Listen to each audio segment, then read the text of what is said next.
Siachen glacier, एक ऐसी जगह इतनी बर्फीली, इतनी ऊंची कि वहां पर किसी इंसान का होना ही अपने आप में, सच कहूं तो, एक चमत्कार जैसा है। तो चलिए इस पूरी बातचीत को एक बहुत ही सीधे सवाल से शुरू करते हैं।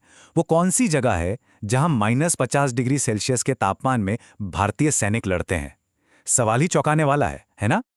अब इस सवाल का जवाब जानने के लिए हमें सबसे पहले उस जगह के, खैर जगह कहना भी ठीक नहीं, उस जगह के हालात को समझना पड़ेगा जो कि बेहद मुश्किल हैं। -50 डिग्री सेल्सियस, ये बस एक आंकड़ा नहीं है। जरा सोचिए, ये इतनी भयानक ठंड है कि अगर स्टील को भी बाहर छोड़ देना तो वो चटक कर टूट सकता है। और इंसान की स्किन, वो तो बस पल भर में जम सकती है। मतलब वहां सबसे बड़ा दुश्मन कोई और नहीं, मौसम खुद है। ऐसे माहौल में तो सांस लेना भी एक जंग जैसा है। हर एक कदम अपने आप में एक चुनौती है। सैनिकों को सिर्फ बाहर के खतरों से नहीं, बल्कि अपने ही शरीर को जिंदा रखने के लिए लगातार हर पल संघर्ष करना पड़ता है। और देखिए, ये लड़ाई सिर्फ जमा देने वाली ठंड से नहीं है, ये लड़ाई ऊंचाई से भी है। 20,000 फीट, बस इस ऊंचाई का अंदाजा लगाइए। ये माउंट एवरेस्ट के बेस कैंप से भी ज्यादा ऊंचा है। मतलब एक ऐसी जगह जहां दुनिया की सबसे ऊंची चोटियां हैं। अब इतनी ऊंचाई पर होता क्या है? हवा में ऑक्सीजन बहुत कम हो जाती है। इसका सीधा असर दिमाग और शरीर पर पड़ता है। छोटे से छोटा काम करने के लिए भी ना दोगुनी ताकत लगानी पड़ती है। अरे इंसान तो छोड़िए, वहां तो मशीनें भी ठीक से काम नहीं कर पाती।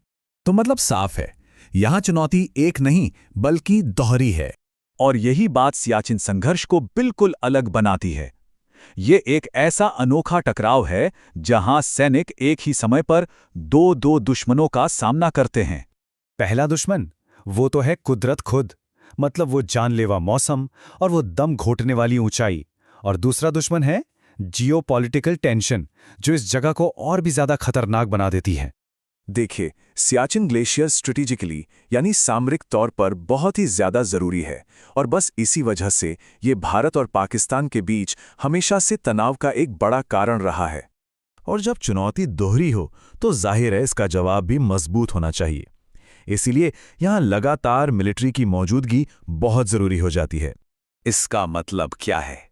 इसका मतलब है साल के 365 दिन, चाहे जैसा भी मौसम हो, सैनिकों की तैनाती वहां रहती ही है।